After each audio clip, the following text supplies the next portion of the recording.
Welcome to Crimes from the East, your Desi true crime podcast where we talk about Indian and South Asian criminal cases as well as other curious tales from the East. So, hey, Alex. Hello. Glad you could join me once again for another episode. I think you might be stuck with me at this point. Having too much fun, but also learning a lot, more importantly. I'm very glad to have you, Alex. Because me reading these cases by myself, no one wants to hear that. I don't want to hear that.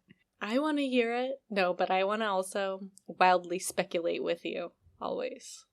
That's the whole point of this podcast, wild speculation. Hey, you. You like true crime? You like true crime from the East? Well, why don't you hop on over to the West for a change and check out True Crime in the 50, a bi-weekly podcast by our friend Katie. Yeah, she covers true crime cases from each of the 50 states of America. And you know what? There's so many fun facts about that state, stuff you've never heard of. Trust me. Like, did you know in Carmel, California, it is illegal to eat ice cream on the sidewalk? And you need to get a permit to wear heels higher than 2 inches. Come on. What the hell? What the hell, Carmel? I'm buying a ticket right now. I'm flying over to Carmel. I'm going to be licking 2 ice creams in 6-inch heels. Hell yes. Come get me, Carmel. I think we're about to be banned from Carmel, California. Good. Oh, gosh. Well, thank you, Katie, for telling us about crazy laws of Carmel like that. And for other such curious quirks from state to state, along with a detailed true crime case in each episode, check out True Crime in the 50 on iTunes, Spotify, or wherever you stream your podcast. I can't wait to hear about the true crimes from Arizona. Oh, it's Jodi Arias. That's like kind of my state, I guess. And New Hampshire. Like, I'm sure there's plenty of crazy stuff going on around here. Yeah. Check out True Crime in the 50. True Crime in the 50. Check it out. Alex, guess what? What? We're out of Bengal. Oh my God, what are we? We're so lost. What? I don't even know what my frame of reference is going to be. Yes. Well, anyway, today we're going a little bit to the west of India. We're discussing a case from the state of Gujarat. Ah, I know some Gujaratis. I think you do too, right? Yeah, I do. Wink, wink. Yep. It's a case from 2003. So it's a while back. It's almost, 17 years old at this point? It's crazy that it's that long ago. I mean, time flies. 2000s seemed so hot at the moment, and now they're starting to feel cold. Yeah, today we're going to talk about the Valentine's Day murder of Sajini Krishnan. On February 14, 2003, couples in the city of Ahmedabad in Gujarat were waking up to the promise of a beautiful and romantic new day. Romantic. But sadly for one family, the nightmare would just begin when they would get a call about the murder of their beloved daughter, Sajini, who had just gotten married like 3 months ago. Today we talk about her case, about Sajini Krishnan. That's a very sad That's a blue Valentine, I think. Yeah. Yeah. But I guess Valentine's Day is sort of a imported holiday in India. Yes, and it's also very heavily protested against. Like a lot of the more, I don't know what to call them, but the communal brigade of the country is against any sort of Western. Not the nationalists, right? I don't know what to call them. Let's just call them the communal brigade. Okay. And they're kind of against all of these imported Western celebrations of any kind. And they're like, how dare you? How dare young lovers or old lovers celebrate anything? It's a no-no. Too much PDA. Yeah, how dare you fall in love? Just shut up and get married. Yeah. Who needs love? Oh, God. People should get to celebrate whatever, however they like. Yeah, I mean, it doesn't matter if it's part of your culture or not. If it's a fun thing, go ahead. Exactly. Just do it. Yeah, amen. Namaste. Yeah, namaste. Let me tell you a little bit about Ahmedabad. Have you been there, Alex? I don't think so. I can tell you a little bit about it. Please do. From Wikipedia first. Ahmedabad is the capital city of the state of Gujarat, which is in the west of India. It's an old city with origins dating back to the 11th century. So it's an old city. The city has had many rulers over the times. So it's had a Hindu Chalukya dynasty in the 11th century to the Islamic Delhi Sultanate rule in the 14th century. There's been like a mix of totally diverse communities and traditions, which make it a rather interesting melting pot of cultures. If the name of Gujarat seems familiar to you, it might be because this is the birthplace of Mahatma Gandhi. Oh, yeah, of course. Yep. The world famous Sabarmati Ashram is in Ahmedabad, where Mahatma Gandhi stayed with his followers and formulated and strategized the independence movement for India. Is it just me, or is Gujarat actually underrepresented on, like, the world? I don't know. Well, no. There's so many Gujaratis all over India and the world. So... No, but I feel like people don't actually know about Gujarat or Gujarati, or even if you tell them that Gandhi is from there, like, maybe that's just me projecting my ignorance, but... Yeah, like it's not like you hear that much about the state of Gujarat itself. However, the people of Gujarat are everywhere. Like, yes, maybe Gujarat itself as a state isn't known that much. It doesn't outside. have like the name recognition as like Bombay or Mumbai or Delhi or Calcutta or I don't know, even Pondicherry. It may be due to lack of tourism. It's not a state you would head to as a tourist when you come to India. Like their tourism department needs to spruce things up a bit. Does it though? Doesn't tourism kind of low-key ruin everything? Maybe. I don't know. No. Okay.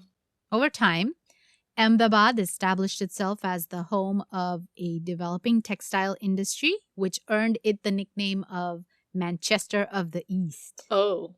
Okay. So skilled artisans and workers from all over India seeking employment in that industry migrated there 40 years ago. Okay. One such family was that of Ramani and O. Krishnan, who moved to Ahmedabad from the southern state of Kerala. I know you've been there. Yes. That was nice. Krishnan worked in the calico textile mill, and Ramani was a state bank employee.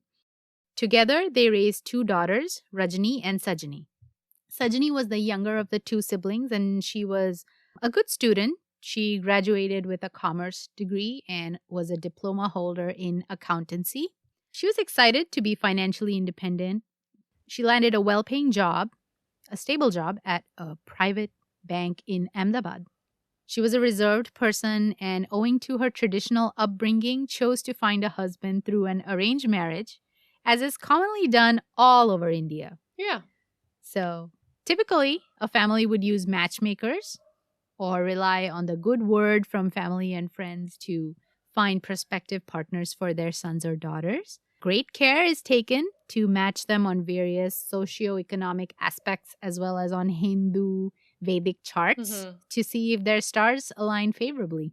It sounds a little archaic, but you know what? It's worked for millions of couples. Yeah, and I think actually this is what the rest of the world might be missing for those people who maybe are anxious about like going out and finding love on their own, or, you know, they just want stability or they want help from their community. It's not the worst idea. It's just kind of, if you're forced into doing it, that's maybe not so nice, or if you end up with someone who you don't like. But if you can kind of rally your like community to help you find a partner for life, why not? I guess the key word is choice. As long as it's your choice, as long as you're not forced into it and you're open to it, you're willing to do it, I'm sure it's a great technique or method of finding someone. It's not just two families meeting and figuring things out. It's a whole community helping you vet that other family, their history, their background, you know, are they criminals in their past, and all kinds of stuff. There's definitely a lot of like areas of potential problematic issues there, but I think the idea of formally arranging a union isn't so bad. Like, it's fine. It works. When done right, it works. Yeah. Okay. And marriages do last. Most marriages do last. Yeah.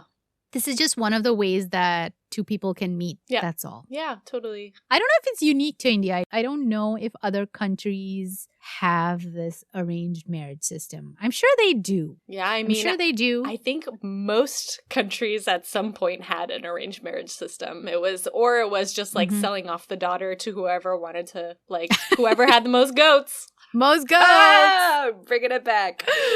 Every episode, goat. I think we're going to have to find a way to mention this goat thing. I mean, where there are women in India, there are goats out there who are dedicated to buying them, I guess. I mean, I didn't have an arranged marriage, so I don't have any anecdotes to share about it. But what I can tell you is that the minute a Desi person hits that tender age bracket of 22 to 25, everyone and their mother starts asking you, like, when are you getting married? It's so annoying. As if there's nothing else left in your life to explore and achieve. Yeah. You have to get married.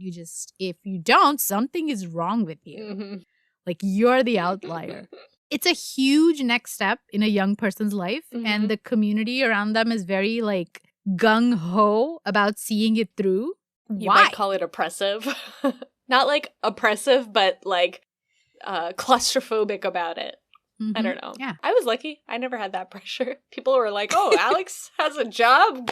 Well, we can't ask anything more. Yeah. You know, my personal hot take, I'm kidding, but I think they just like the 3-day long fancy wedding parties and celebrations and stuff and all the good food and the alcohol. I think that's what they want. It's the like riches and glory of matrimony. Okay, that was a little bit about our Desi Shadi arranged marriage system, okay? So back to Sajini's story. One fine day, her parents receive a rather favorable rishta or prospective groom for Sajini. It was a young man called Tarun Jinaraj who was recommended to the family by Sajini's co-workers at the bank. So this typically happens. If you're from a certain community, like they were from Kerala, so they may have had other people from their home state who they were friendly with and they knew someone of that tender age bracket and they're like, okay, maybe we should introduce him to that family. And if things work out, maybe Sajini can get married. So this happens all the time. It's very common. Everyone has an eye out, kind of like, who was that in Fiddler on the Roof? Yenta. Was her name Yenta? I don't know. I never saw it. What? I'm really uncultured. Just in general, not even about Desi stuff, just like the world. What is it? Who's in it? What are they doing? I don't know. Fiddler on the Roof has a character called Yenta who's a matchmaker. She does the same thing. Okay. I think Jewish communities definitely still have a lot of matchmaking even today. Yeah, totally. Yeah, that's another community we forgot to mention. They have matchmaking built in to their culture too. Have you seen this Netflix show that was like Indian Matchmaker? The Matchmaker? Yes, I did see it. It was so entertaining. Yeah, I liked it a lot. It was just pure entertainment. I had a Brazilian friend recommend it to me. That's how far removed I am from my Indian roots, is that like people from Brazil are telling me what I should watch related to Indian culture. Oh gosh. Well, I'm glad you're getting an education. Maybe you should release an album. What was that? Never too old to learn. The Miseducation of Alex. Okay. Yeah. All right. This guy that Sajini's parents were sent the resume of, Tarun, he was a physical education instructor at a well-established institution, and his family was also from the same community in Kerala as Krishnan and Ramani. So right away, on paper, everything looks good. They're probably from the same caste or whatever that traditional families look to match in such situations. Are these Malayalis? Is that it? Yes. Yeah? Okay. Yes. So they were all Malayali. They were all Malayali from Kerala. Yeah, they were all Keralites. Okay. So Tarun comes over to visit the family, and soon he won over everyone with his charm and politeness. And respect for elders is very important in India, and Tarun was like the star future son-in-law when it comes to being respectful. Sajini found Tarun an acceptable partner, and she was excited to perhaps start a new life with him together. Okay. Strong word. Strong feeling. Acceptable. Yeah, because it's not like they were dating and walking around hand in hand and Yeah, going to movies yeah. and sneaking out to have, private moments. Nope. You get maybe a couple weeks or months to Meet and greet. just, respectfully talk over the phone and meet, usually with chaperones, till you get married. I mean, of course, there are exceptions to the rule everywhere. And we're just talking about the usual traditional setup of an arranged marriage. So the families met, they decided to bless the alliance. And so 26-year-old Sajini and 28-year-old Tarun were married in November of 2002. After they got married, they moved into an apartment together and Sajini continued to work for the bank. Tarun was working on and off as a PE instructor. So they both kind of had their lives set for reasonably normal marriage, normal life. But problems did emerge almost immediately, as Tarun did a complete turnaround and was very cold and distant from Sajini, right from the start. So we've got another two-faced sort of scam artist guy. Like a piece of garbage type of guy. Okay. Well, we don't know yet, but let's see how it turns out. There was no honeymoon period for this couple. There was no romance like you would expect between two young lovers getting to know each other. Things were very, very standoffish, in those early weeks. Sajini did talk to her parents about it, and she said that Tarun's behavior was a little odd, and she mentioned that he would ask her to hand over her salary, the minute she would get it, and he seemed mostly interested in spending her money than spending time with her. Well, I was going to say, a PE instructor versus a bank job, she must have been the, major bread earner. I'm sure her salary was more than his. I mean, like any other Desi parents would do, in such a new a new marriage, her parents advised her to be patient and try her best to mend their situation and mend the relation as well as she could. When they spoke to Tarun, he was polite as ever. So they couldn't connect. They couldn't reconcile what she was saying to what they were seeing. Tarun would just reassure them and be like, yeah, we'll be fine. Don't worry about it. Blah, blah, blah. Yeah. To the outside world, it would seem like these were just the initial trials and tribulations of an arranged marriage, and that the couple would soon find their common ground to walk on as a happy couple. However, in reality, things were not good. In fact, they were on the verge of collapse. The couple were heading to a devastating event in a matter of months. The week after they tied the knot, Tarun had already asked Sajini to consider a mutual divorce. What? Yeah, just weeks after they got married. Why? Would he have gained something from that? Like alimony? Just from getting married? Yeah. Dowry, Dowry. first of all. Okay. Yeah. Dowry is very common in a lot of Indian arranged marriages. It is especially rampant in South India. It is considered almost obligatory. Obligatory for sure. The girl's parents have to provide something, some monetary resources to the groom and his family. It's either cash or jewelry or property or cars and bikes and things like that. Sometimes the demands just never stop. It sucks. Till people stop doing it, it'll just never end because it's a cash cow. Why would you stop it? But it's also a point of status, whatever, I guess. Yeah, there's a rate chart almost. If the groom works in so-and-so industry and gets such a salary, then you have to give this much dowry. It's shitty. If the groom's in US, say if he's a software fellow and he's now posted in the US for a short stint, his dowry rate doubles. So many goats. Yeah. That's terrible. I hope it dies out in our lifetime. Yeah, me too. I guess old traditions die hard, but they'll die.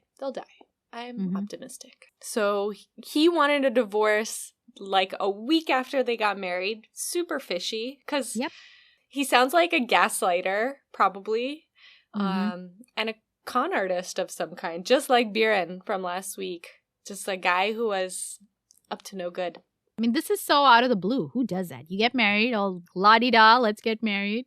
Yeah. And in Indian society, it's a big thing to get married. It's not as casual as you might see in other places in the world where, okay, you got married, you can get it annulled and move on. It's not that way. So, well, benefit of the doubt or playing devil's advocate or whatever, maybe he just realized he made a huge mistake somehow. But let's see how the story goes first, because I think I need to see where this is going. Because at this point, I'm just sort of like, what?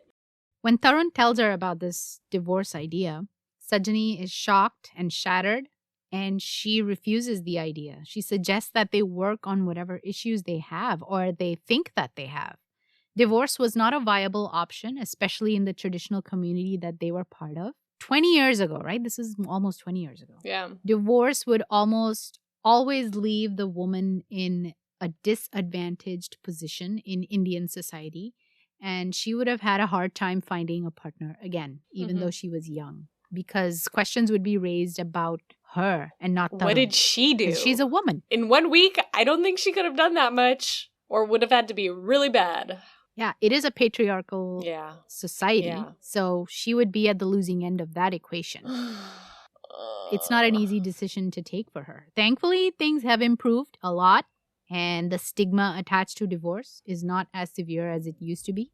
That's good. I'm sure in some communities it is, but for the most part, people who need to get out of a marriage for whatever reason, they can and rebuild their lives with normalcy. And I'm glad for that. Me too. I'm glad that the community and the people of India are moving forward and, letting people live their lives as they deserve to. Yeah. In 2002, Sajini was wrought with the troubles brewing in her marriage. Still just weeks old, mind you. So there was nothing that she had done or said to push away Tarun. Yet he wanted out of the relationship before it had even taken roots. What was it that was driving a wedge between them? Well, the truth is that Tarun was still deeply in love with a former girlfriend. Oh. Yep. I was thinking, actually, that it was going to be something like this. Either he, was gay or in love with another woman, or there was something. Yeah. I'm not surprised. Because a con artist won't stir the pot like this. You wait, you plant the seed, and then you let it at least grow a bit, avoid suspicion. Yeah, totally. But Tarun, he was willing to do anything and everything to be with that ex, even if it meant that he had to commit a crime. Let's rewind a little bit into Tarun's past and take a look at what led to this fork in the path for the newlyweds, okay? So I'm not really connecting the dots totally. Okay, that's a good reason to break up with someone, but why did he marry this person in the first place if he had, another love? Okay, let's go. Exactly, yeah. Tarun's parents were also from the southern Indian state of Kerala, but they settled in the Midwest of India in the state of Madhya Pradesh. And by all accounts, theirs was a normal family with no reports of any unusual events or circumstances taking place. So they were a regular Desi family living in Madhya Pradesh. Tarun and his younger brother moved to Ahmedabad to study, and they eventually found jobs there. Tarun was a physical education instructor, and he was an avid basketball player. That was his thing. Following his passion for the sport, Tarun took part in many local basketball games, and one such game was a mixed team, so co-ed teams, guys and girls together, where he met his ex-girlfriend. I mean, that's cute. Yeah, it's kind of cute. It's a meet cute. So her name has never been officially disclosed in public, and I can't keep calling her his ex and his ex. So for this episode, we'll refer to her as Asha. Okay, just a random name I've picked out of a hat. Asha. Tarun and Asha soon became friends, and their romance blossomed into a secret relationship for nearly 4 years. They had a secret relationship for 4 years. This is also something that is very common in India, in traditional communities. When couples are in a relationship of their own making, not an arranged one, they keep it secret because they don't want their families to know that they're out there hobnobbing. Well, not hobnobbing, canoodling. Ooh, canoodling. Ooh. Yeah, Right? no. Sneaking around. Well, no, Sneaking that's bad too. around. They're just like living their lives, but on the down low, which I guess is fun, but it also sucks. Yeah. Things were going great for them until Tarun's mother found out about them. And she was furious. She was against the whole idea because Asha was not from their community. Asha was Parsi. Oh, insert dramatic Bollywood like dun dun, and then the mother crying and the Yes. like. How dare you music do starts this to our play. family? You're Dramatic ruining our lighting. family. Son starts to cry. People are turning around very quickly. Yeah. Slapping each other. All kinds of dramatic crap. Okay. So just a side note for our listeners who are not aware of what Parsis are. Parsis are a Zoroastrian community originally from Persia, but they fled from persecution and eventually settled in India in the state of Gujarat somewhere in 600 CE. So they've been in India for almost 1,000 years? More, 1,400 years or so. Parsis have incorporated Indian culture into their own, and they're kind of unique in that way. They have maintained their own religious beliefs and community, but adopted parts of Indian culture into their own. No matter where they are in India, they speak Gujarati as their native tongue. Okay. Opposition to relationships outside of one's religion and community is very common in India, especially in traditional or rural households. Some couples give in and they break off their relationships, agreeing to marry whoever their parents pick. And some couples are committed enough or brave enough to hold their ground and they elope. They make it on their own. Love marriage. Like, there have been many catastrophic conclusions to couples eloping against the will of the family. And this is, I guess, the uniquely Desi phenomenon of honor killing, which is inhumane and barbaric, where families will pursue the couple and kill them just out of spite, pretty much. After they do that, you just want to say, well, was it worth it? You just lost the child that you raised and loved for its entire life. I mean, if you ask those lunatics, for them it was worth it. My honor. Yeah, their honor. I don't know what the hell their honors was worth. They're just delusional lunatics, in my opinion. There's no honor to be preserved or restored by killing another person. So that would be a very sad but interesting subgenre of true crime in itself, I think. So all of those honor-bound people can go right off to hell. Yeah. It wasn't that severe a condition here, but, Tarun was not one to stand up to his mother. He was kind of a mama's boy, and his mom said nope. So he said, fine, mom. Whatever you say. Okay, yeah. Pictures starting to come together. He agreed to break it off with Asha and get married to a girl of his parents' choice from their community. That girl just happened to be Sajini.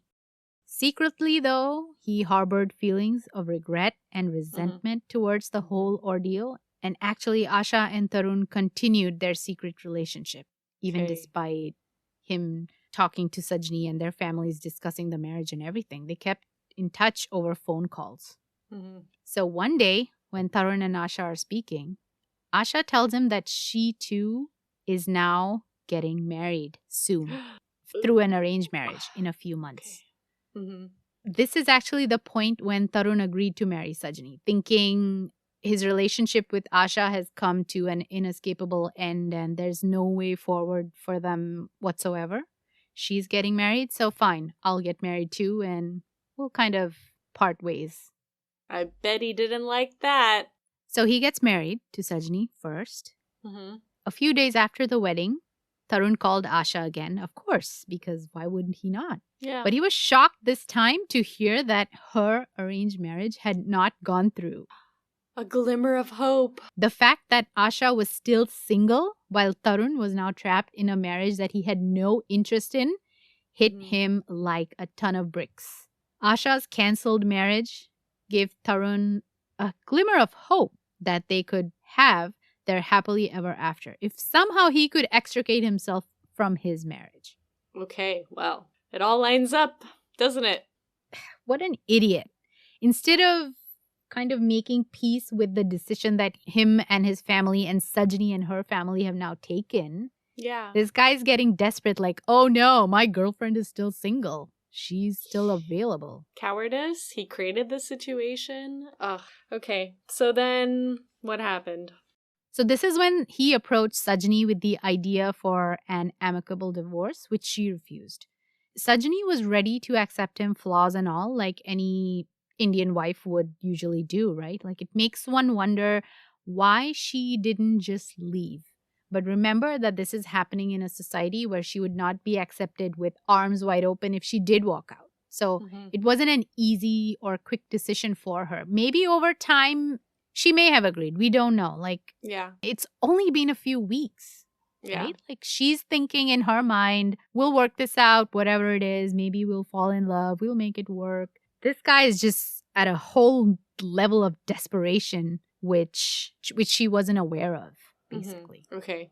Now, we don't know if this is simply Tarun's version of things or if it's confirmed by Sajini's parents that she was asked for a divorce.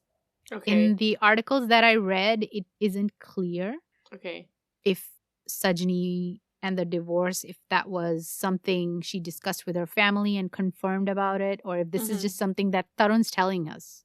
Yeah, to try and justify himself or, again, extricate himself from a situation. Yeah. Yeah, okay. all in all, the stakes were very high for Sajini to make things work. Okay, I was going to ask, if she didn't know that he was in love with someone else, maybe he wasn't fully open about the situation, but even if he did tell her, I'm in love with someone else, she would have, my natural reaction would have been like, well, why the hell are we married then? And what am I supposed to do about it? There's nothing I can do about it. I'm a woman in this patriarchal society. Like, I am at the mercy of the norms, the powers that be. Like, yeah, you would try to make it work. Yeah, exactly. So that's exactly what she did. She was trying to make it work. Yeah, this guy was just out of control at this point. He hatched a plan to get rid of his unsuspecting innocent wife. He kept things cordial for a while, and he maintained good relations with the family too. But in his heart, burnt the old flame for Asha. And the two apparently still talked on the phone often. I don't know what he told her, but he made it seem like it wouldn't be too long before he would have Sajini out of his life and they would be able to be a couple again. Asha probably didn't know what his devious plans were exactly, which is why she kept talking to him on the phone. Yeah. Yeah, maybe. You'd hope so. Yeah, we hope so. Don't want her to be go ahead, murder your wife, then we can be together. Nice couple. I guess they would have been perfect for each other in that case, but... Yeah, we're just speculating, so we don't know. Maybe she was totally innocent. We'll give her the benefit of the doubt. So the fateful day arrives, 14th of Feb, 2003. Not even a full 3 months from their wedding day. It's 2 months and so many weeks. Sajini is busy as usual with her morning routine, getting ready for work. At 7:30 a.m., Tarun tells her that he's going over to his brother's home to personally invite them over for dinner that evening. Okay. Sajini agrees and she carries on with her chores, and Tarun quickly leaves the home. I've sourced the material for this episode from various news articles, and I couldn't find a few details mentioned anywhere, like what time the body was discovered. Was it after Tarun came back from work? Or if he even had a job on that day, and was he expected to be at home or at work at what time? I mean, in the big picture, it doesn't matter, and plus, the case is still in court at this time, so which might explain the lack of exact case details, but I apologize for that. I apologize that we don't have those minor details in this case. But let's move to the point when Tarun returns home and he discovers his front door open and the home completely ransacked. Okay. He runs to the bedroom where he finds Sajini laying lifeless on the bed with a scarf, which in Hindi is called a dupatta, wound tightly around her neck. Wait, what? This is his testimonial? Yes. Okay. The gold necklace that she always wore was split in two and lying next to her. There was some cash and air tickets lying on the floor near the bed. Sajini was supposed to fly the next day for work-related training. However, she had been strangled to death just before she left for work that morning. Tarun screamed out and called out to his neighbors, who rushed in to help. And then, very dramatically, in front of them, he fainted, apparently, from the shock of the whole thing. He was taken to the hospital and kept under observation for the night, and the local police were called to handle the case from that point onward. And on first glance, it looked kind of like a robbery gone horribly wrong, right? Yeah, because they forgot to rob all the stuff. They left the necklace, the cash, plane tickets, like... Yeah, okay. Ransacked house means robbery, right? That's what it looks like. Sounds staged to me. Yep. So the local police arrived with sniffer dogs and they collected whatever little evidence they could find to support the robbery angle. But there was no forced entry. The gold jewelry and cash were left untouched, and this made the investigating officer a little suspicious that all is not as it seems. Okay. So while theft and home invasion are not uncommon in India, it is definitely uncommon at 8 a.m. in the morning in a very busy building with 200 apartments in close proximity.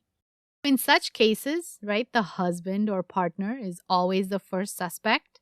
Yeah. And even here, the police had their eyes set on Tarun as their first point of investigation. Okay. They sought to either eliminate or confirm him as the main suspect, but they need to talk to him, right? They need to interrogate him first to get all the details. Next morning, Sajini's body was returned to the family for last rites after an autopsy was performed. The manner of death was ruled as asphyxiation or strangulation, thus homicide. Sajini's parents and close family members were all present and were heartbroken to see their daughter in this state. So much promise and such an innocent life now lost for no fault, absolutely no fault of her own. Yeah, no apparent reason. Tarun had been discharged from medical care as well, and he was there present to receive Sajini's body. On seeing her, as any husband would understandably do, he burst out crying inconsolably. The sniffer dog from the crime scene the day before were brought in, and they started to bark aggressively when they passed by Tarun. Now, honestly, I don't know what to make of this piece of information. Like, Tarun lived in the home with Sajini, right? Like, his scent, his DNA is bound to be on everything, including the dupatta that she was strangled with. But they also say that dogs can sense murderous intent, like murderous nature. Yeah, I mean, you can't take them to court with that, though. Maybe you can take them to doggy court. Doggy court? They'll, like, bark once if you kill someone. Your Honor, Judge Pickles, I would like to state something. Woof. Judicious. Woof. Woof. Case closed. Who did it? Okay. Yeah, I kind of think that if they were told to smell for the scent that was going to be in the house everywhere, it's nothing, probably. As everyone was leaving the hospital, some people noticed that Tarun was now acting totally normal. Like, once he's outside the hospital and in the parking lot getting into his car, he looked totally normal. And some even said that he smiled as he sat into his car to leave, which was odd at that time. I mean, of course, people grieve differently, but who would smile to themselves, not talking to someone else, just kind of smile as you're sitting in the car to leave if your spouse has just been horribly murdered? Definitely not a good look. There were whispers and murmurs among relatives and friends immediately that perhaps Tarun could have something to do with this horrific crime. Sajini's parents, however, refused to believe that their polite and caring son-in-law was involved in their daughter's death at all. Now, in India, son-in-laws are given a ton of respect and seen with very high regard by the wife's family. Yeah. It's understandable, like, they wouldn't immediately think of Tarun as the criminal in this case, because in their mind, he's their son-in-law. He couldn't have done this. And it's only been a day, so they need time to grieve and mourn the loss of their daughter first. And because he had never given them a reason to suspect him, it wasn't the first thing that came to their mind. Yeah. So I totally understand. The police did see enough red flags at the crime scene, though. And from speaking to family and friends of Sajini, they definitely wanted to interrogate Tarun. They asked him to report to the police station for further questioning the next day. This is normal, and it doesn't mean that the person is a suspect just yet. However, in the heart and mind of the guilty, this must be a terrifying moment, right? Absolutely. The fear of being caught must be looming over their heads. Tarun too felt this pressure, and I imagine he was panicked because he sought the advice of a lawyer at once. He was instructed by the lawyer to cooperate with the police and do everything as they requested. After speaking to the lawyer, Tarun went to the bank and withdrew whatever cash he could and vanished into thin air. What? No. He was untraceable. Okay. He was untraceable for the next 15 years. Oh, sly little bastard. Yeah. Tarun's disappearance was highly suspicious, to say the least. Yeah. Yeah. When days turned to weeks, Sajini's parents, with the help of family and friends, approached the then Chief Minister of Gujarat and current Prime Minister of India, Narendra Modi. This meeting was key in keeping the case alive for many years. Pressure from the Chief Minister's office kept the investigation active for nearly a decade, which is very rare in India. Mm-hmm. It's not often that decades-old cold cases are solved in India. It's almost never done. I haven't found cold cases that are solved by police. Very, very rare. Yeah. Densely populated cities mean that the police departments struggle to handle the large volume of criminal cases coming in every year. 1.36 billion population. There's going to be a bunch of criminals in there. And they're going to need a whole other state in India just to hold the evidence for all that. Yeah. Yeah. And so unsolved files usually lay buried under newer ones, and they just collect dust on a shelf in a dark cupboard, never to be seen again. Sajini's unsolved murder was treated with much more care and attention than what the Ahmedabad police would typically assign to a single case. But why? For nearly a decade, they did try their best to try and trace Tarun because of pressure from the Chief Minister's office. Oh, okay. Yeah. But why? It was a attractive case for some reason? No, Sajini's parents, they had some connections to the chief minister at that point, right? So Narendra Modi's office put pressure on the cops. Political pressure. Okay. Just got to know the right people. You got to know people in position of power to kind of get justice for your loved ones. That's terrible. Like I said, 1.36 billion. It sounds unmanageable to me. Yeah.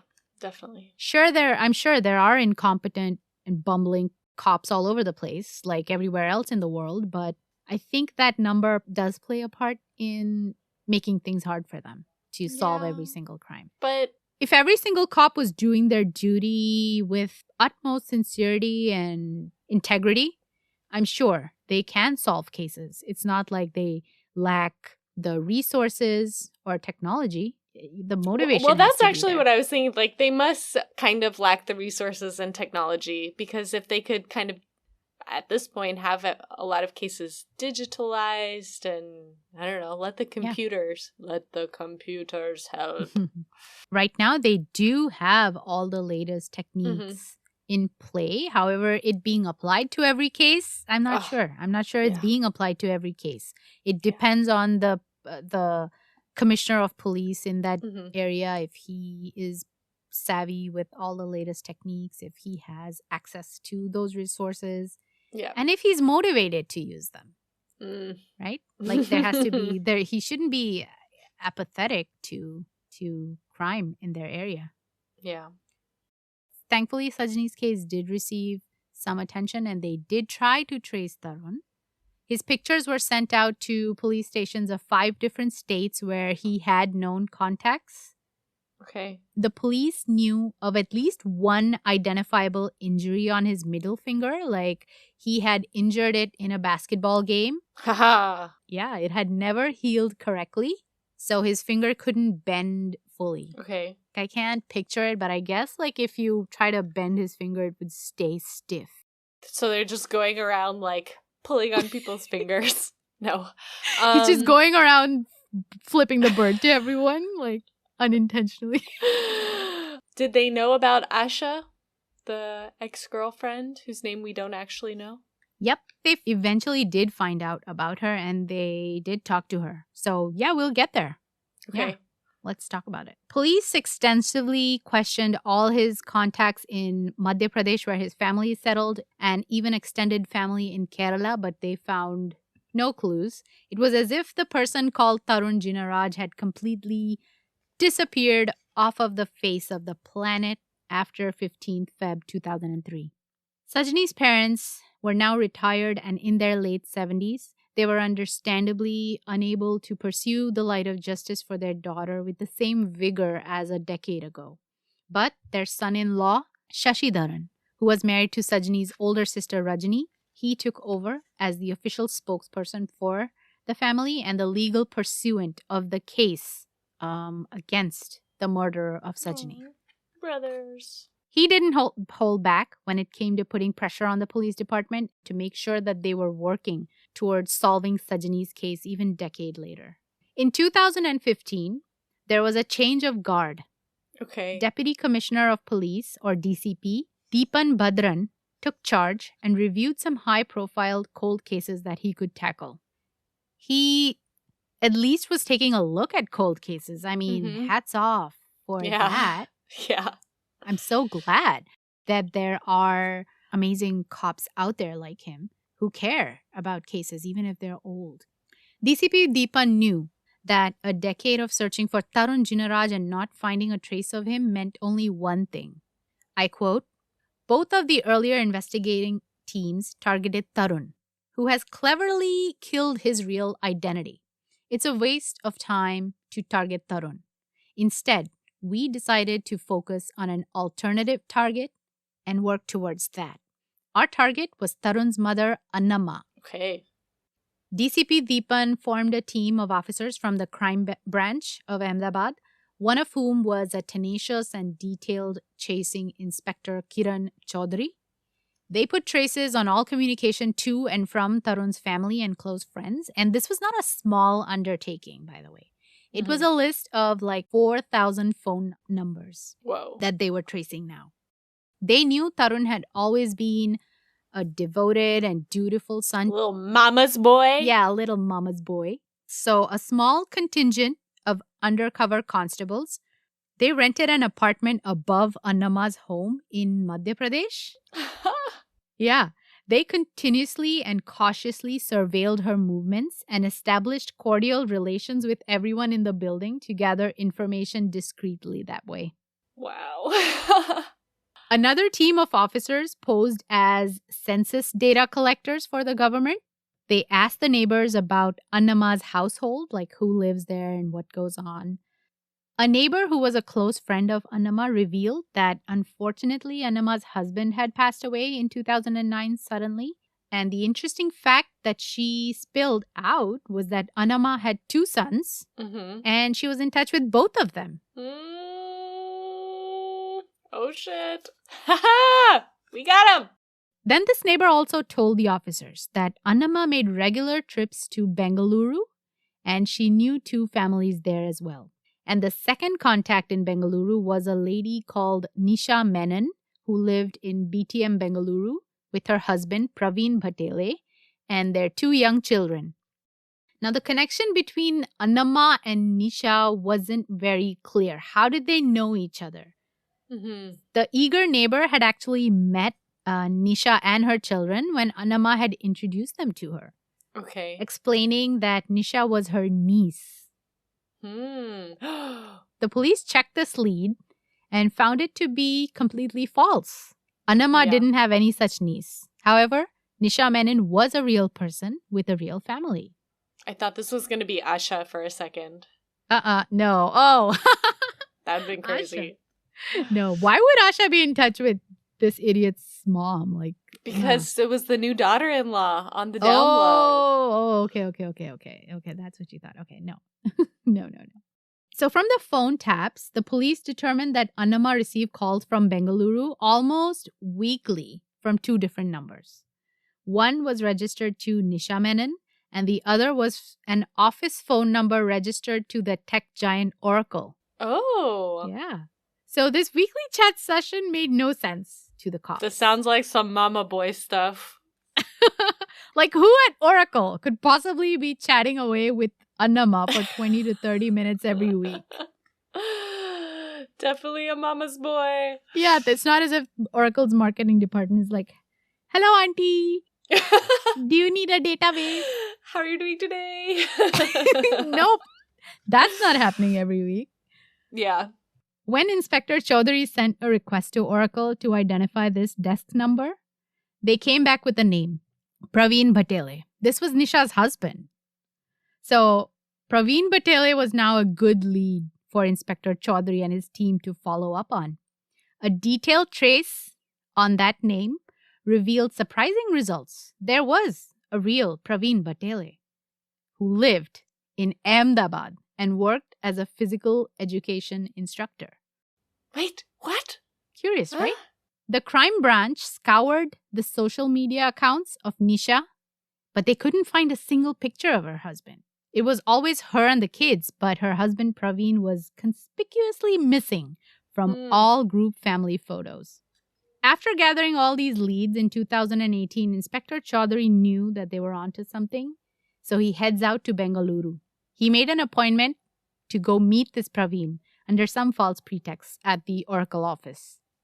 In less than 15 minutes, he was greeted by a man, now in his 40s, dressed in preppy business casuals, with a receding hairline, a well-trimmed goatee, and glasses. He looked like every other tech professional in Bengaluru. Okay. Inspector Chaudhary got up, put his hand out to accept Praveen's extended right arm into a handshake. As he held Praveen's hand, he turned it over. He wiggled the fingers. And he tried to bend Praveen's finger. It wouldn't bend at all and was rigid. Eureka! This was their man. I love that actually caught him. Such a random, fact. It's so dramatic, right? It's like almost, it's like a detective novel. Again, we need to cue that dramatic Bollywood music, the, detective. Da-da-da, da-da. Yeah. So in a manner not unlike a thrilling Bollywood action movie, Hey. Inspector Chaudhary, armed with unwavering confidence and authority, looked straight into Praveen's eyes and said, "Hi, Tarun. I am Inspector Kiran Chaudhary from the Ahmedabad crime branch. Oh. Come on, let's go." I love it. Excellent. Yeah. Excellent. Tarun was in complete shock, but he complied with the crime branch team, and exactly as they asked, he left with them. He called his wife and simply said, "I'm not Praveen. My real name is Tarun. I've been arrested and I won't be coming home." Tarun was taken back to Ahmedabad.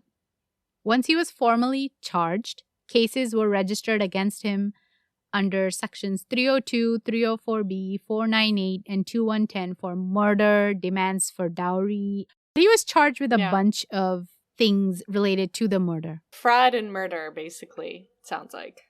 Tarun's interrogation proved to be quite easy, and he was eager and willing to talk. So Tarun had completely stolen the identity of a real person called Praveen Batele, who was a PE teacher. Yeah, they had actually studied in the same college. They were studying physical education in the same college.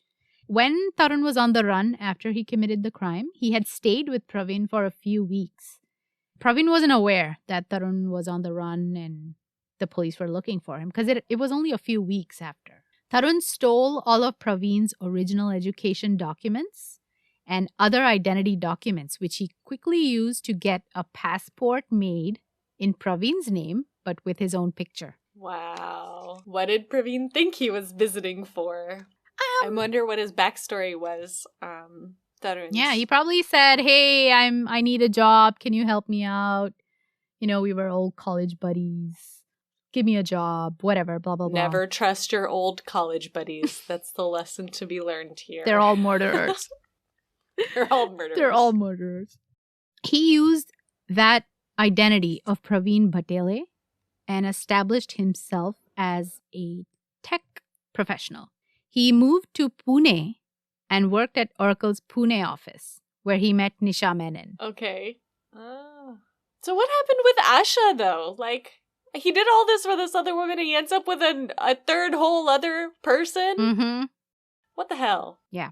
They were married in a year, after which they moved further south to the bustling high-tech city of Bengaluru. It is the third most densely populated city in India, which makes it ideal for a fraudulent identity-carrying criminal who may want to hide in plain sight. Yeah.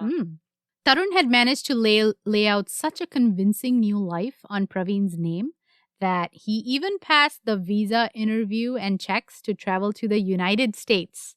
Oh, wow. And he traveled there not once or twice, but 3 times over the years. What? Yes. Well, that just goes to show. U.S. Border Patrol. Homeland Security, what are you guys doing? Yeah. Come on, guys. It's like the TSA. How'd you not catch this guy? No, we shouldn't say that. We're both gonna get...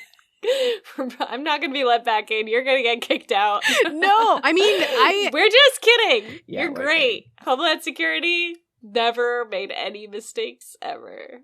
Maybe we all look the same to them, so they're like, "Oh, yeah, he looks like Praveen, sure." Whatever. Just calling it like we see it. Yeah. Well, he was able to fly 3 times here, so I mean, he really did a good job. I guess so. Building this new fake life. What about the original Praveen? I guess there must be a lot of Praveen Bateles out there. I wonder what if the real Praveen suddenly decided to go get a passport made? Like, would this identity theft have surfaced then? I don't know. Like, what do they check the documents submitted? Like, hey, wait a minute, we already have this for a previous passport. He just needed to go on one vacation. We would have found this guy so much sooner. Praveen, why didn't you just want to go to Jamaica or something? You could have solved this crime. Too dedicated to his physical educating. Mm-hmm. So in the weeks prior to the murder, Tarun had slowly transferred sums of money out from Sajini's joint account and put it into his own account. And he had taken possession of her gold jewelry bit by bit over the weeks. He had also bought a new car using Sajini's savings. Oh my God. While she was alive, he was doing all of this. Yes. And she knew? Yeah. Because she did tell her parents, right? Like, yeah. All he's interested in doing seems to be spending my money. But, I mean, that's normal. Big yikes. Okay. So on the 13th of Feb, Tarun and Asha, his ex-GF, exchanged gifts. This is so gross. I'm sorry, like, Asha, this was very shitty of you to do. Like, You knew he was married. Why the hell are you exchanging gifts with this guy? Not cool. Not cool. Sorry, Asha. Yeah. You are a shitty person. That's my ruling on Asha. Okay. He gave her a digital diary and she gave him a wallet. I don't know if it was just friendship or were they actually having a full blown out extramarital affair. We don't know. They were still in contact and they were giving each other gifts. So gross. So on the day of the murder at 7:30 a.m., Sajini was getting ready to leave. Tarun leaves the apartment. He makes sure to go out and meet and greet the neighbors stepping out of their homes to fetch newspapers and milk, as they do. Alibi. He somehow manages to sneak back into the building and his apartment, where Sajini was getting ready. He said that he came up behind Sajini and strangled her with her own dupatta, which was lying on the bed. It's just cold. Yeah. So cold. He was determined. Like, he made a plan. This was premeditated. It was not, again, it wasn't a crime of passion. No. Then he messed up the house to make it appear like a robbery, and he quickly slipped out when nobody was looking. He went over to his brother's home. He invited them and came back to feign his dramatic discovery and fainting spell. The fainting spell is such an added, like, little... Cinematic touch, right? Yeah. Yeah. What a little drama, sociopathic thing to do. Okay. Well, after Sajini's body was taken away, Tarun called Asha and told her that he had removed the rock blocking their path to happiness. Ew. He told her that he murdered Sajini. Wow, okay. What was her reaction? So when he told her about Sajini's murder, Asha wanted absolutely nothing to do with him anymore. And she broke off all relations with him. So not the shittiest person. Just not the best. Mistakes were made. Yeah, she wasn't complicit in the murder. Complicit. Yeah. Mm-hmm. She might have been a shitty person, but she wasn't a criminal. And she wasn't devious or evil. Now, this ex-girlfriend, Asha, has not been named a suspect in the case. And it appears that she didn't know what Tarun had planned to do. She wasn't an accomplice in the crime from any angle. She did totally cut off and break off with him after she heard about the murder. Another weird parallel. I forget what was the other parallel between... Oh, the, like, Biren and Tarun, like, con artist sort of, like, personality, but the bad presence. Oh, yeah. A digital diary? He gave her a digital diary. What is that even? I was like, the last time I saw a digital diary was 1998. I think it might be the original iPad. It's a fun thing for, like, kids. But he gave this to, like, a 20-something-year-old. I don't know what she would do with it. Yeah. Sajini's brother-in-law, PK Shashidharan, he has vowed to fight this till all the accomplices in Tarun's disappearance get charged, especially his mother, Annamma. Annamma knew, she knew the whole time about Tarun's whereabouts. Like, she had even arranged for Tarun to meet his father as a surprise in 2009. The family had planned to go to a religious retreat in Kerala where Tarun and his family would meet Annamma and her husband. So it was supposed to be a surprise. Unfortunately, Tarun's father had heart issues. And when he saw the face of Tarun at his doorstep, all of a sudden, after so many years, he suffered a massive heart attack, which took his life. Wait, really? So he kind of killed two people? Yeah, he killed his father. Wow. Yikes. Well, I'm sad that his father passed away, but... I'm sad that his father passed away, but I kind of respect the reaction. Like, the mother was able to sort of... You want to have sympathy because it's your child, and, like, yeah, he made a very, very bad mistake, but probably, like, instead of setting the example that, oh, no, just move on with your life and get away with it, she could have, like, given him the better advice to give himself up and, like, face justice. Yeah. But the dad was just like, no. Mm-hmm. I cannot. That's crazy, though. Well, Annamma was also accused by Sajini's family of troubling her for dowry after marriage. What? The legal case still continues on in court today, and Tarun is expected to be sentenced like anywhere from 20 years to life for his crimes. Okay. So I hope they throw the book at him and he gets what he deserves. He got to live, like, a nice free life after he took this, what was she, 26 years old? Yep. And he got to live another 20 years of freedom. And you know what? I think even in his heart, he knows that if he goes to jail for the rest of his life, he still got to live a life. He got to get married and have children and have a job and everything. Yeah, no. He formed and ruined another family. Yeah. Yeah. Those poor kids. To him, he must have just been daddy. Dad. Like, yeah. My dad, he goes to work every morning. He picks us up after work. We go out on weekends and bam, now he's a murderer. Poor kids. I feel sorry for the kids and Nisha Menon too. Like, she didn't ask for this. She didn't deserve this. No. This horrible piece of shit, Tarun, has just left so many people in pain and in a life of misery. Yeah. And they all deserve justice. So I hope he gets sentenced. I wonder if he celebrated Valentine's Day with his wife.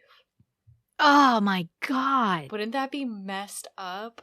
That is messed up. They did say that he picked that day specifically to kill Sajini because it was a Valentine's Day gift for Asha that he was going to kill Sajini. Yikes. Oh. What a freaking loser. I hate him so much right now. Maniac. It's such a strange phenomenon. Like when seemingly normal people, they stumble onto like evil paths to commit murder. Like Tarun, Yeah. he doesn't strike me as a psychopath, but it was premeditated crime. Mhm.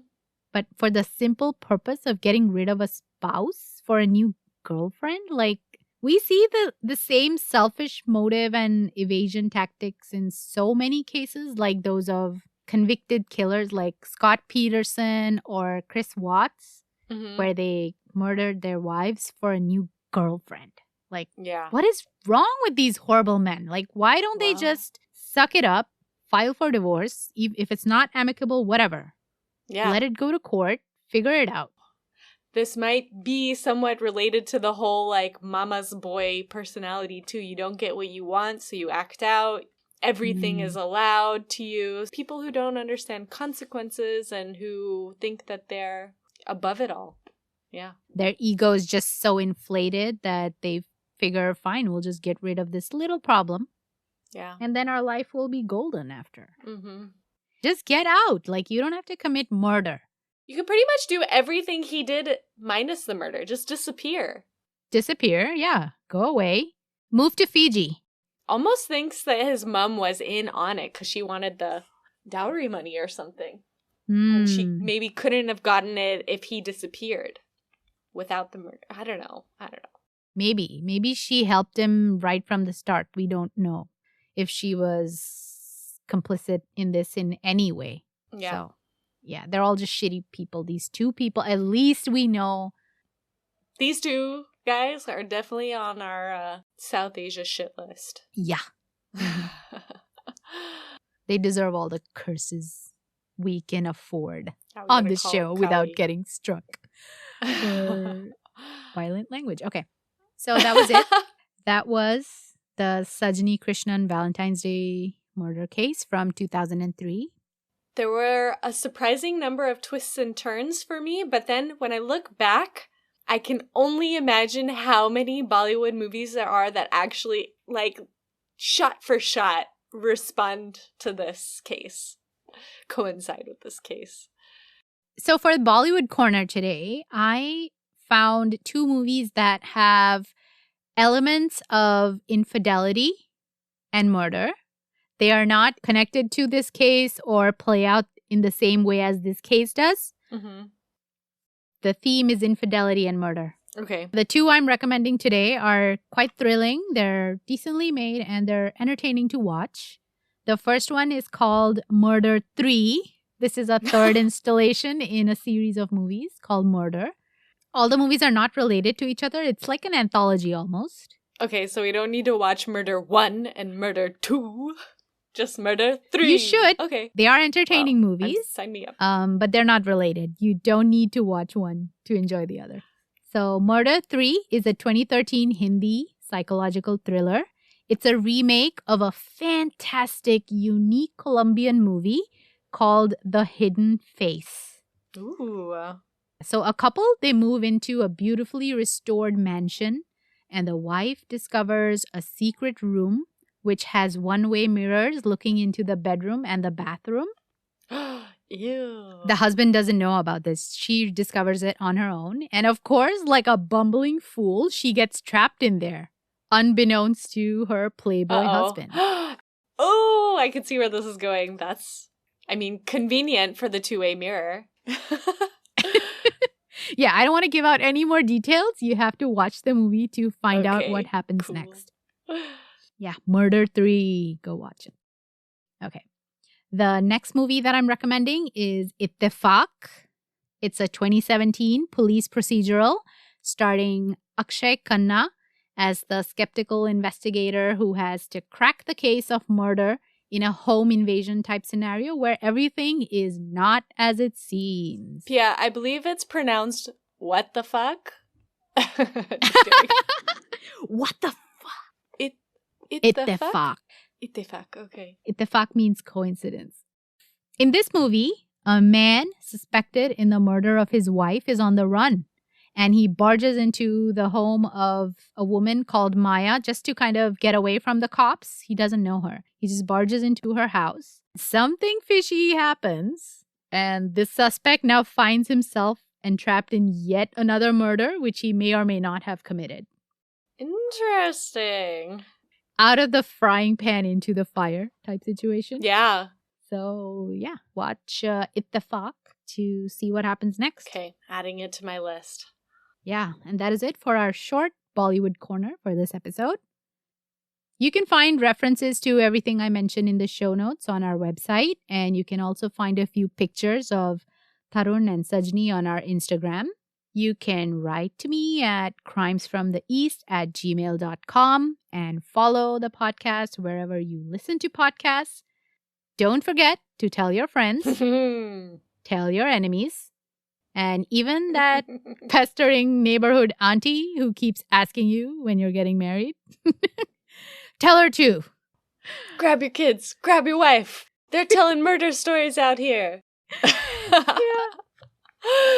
Awesome research, Pia. Mhm. Thank you for sharing the story. I had a lot of fun finding my way through the, different strands of this strange and dark web Of murder. of murder.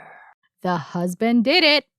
I guess we need to find a case where the husband surprisingly didn't do it. Just to mix it up for once. Mhm. All you husbands out there, stop murdering your wives.